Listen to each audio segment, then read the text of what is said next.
Une très bonne semaine. Oui. Oui, enfin, avec un week-end de merde. Dimanche matin, le chat rentre d'une balade et je vois bien qu'il y a quelque chose qui ne va pas avec sa patte. Elle est toute gonflée. Il marche comme ça.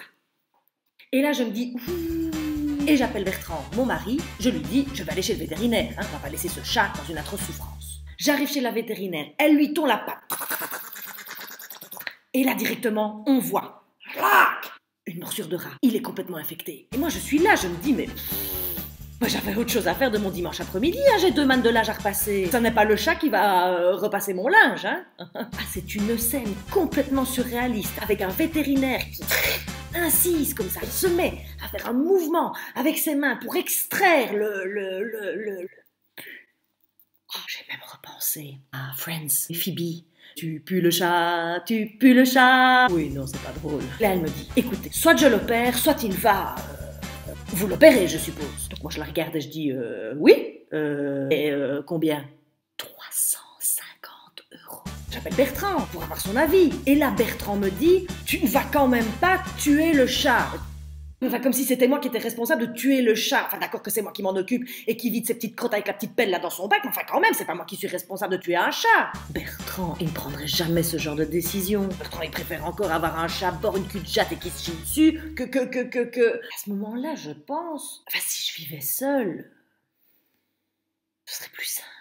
Et là, je pense aux conséquences. Qu'est-ce que je vais dire aux enfants? Le chat est presque mort. Et papa et maman ont décidé de le... non, pas comme ça, mais de... Évidemment que j'ai dit oui pour l'opération. Parfois, je me dis que si je mettais de la mort au rat dans le fond du jardin, personne ne saurait que c'est moi. Mais il est gentil, on s'y attache, mais enfin, il pisse encore partout pour marquer son territoire. Merde, quoi! De temps en temps, je me dis même qu'il suffit d'une voiture. Parce que c'est fou que je raconte ça, parce qu'honnêtement, je n'oserais dire ça à personne. Un instant, c'est la clinique vétérinaire, je décroche. Oui, allô? Ah, tout s'est bien passé. Est-ce qu'on va lui rendre visite? C'est nécessaire? Ah non, enfin si c'est important pour le confort de l'animal, je vous réglerai de toute façon la somme, alors c'est... Comment? Un surplus. Un surplus. Résistance à l'anesthésie. Ah, oui, mais combien?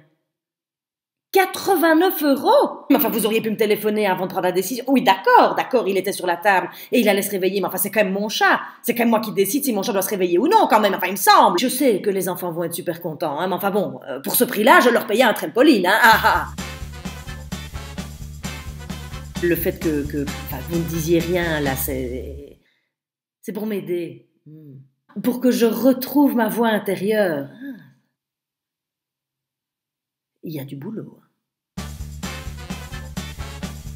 Territoire, moi aussi, hein. Je peux lever la patte et pisser sur mon territoire.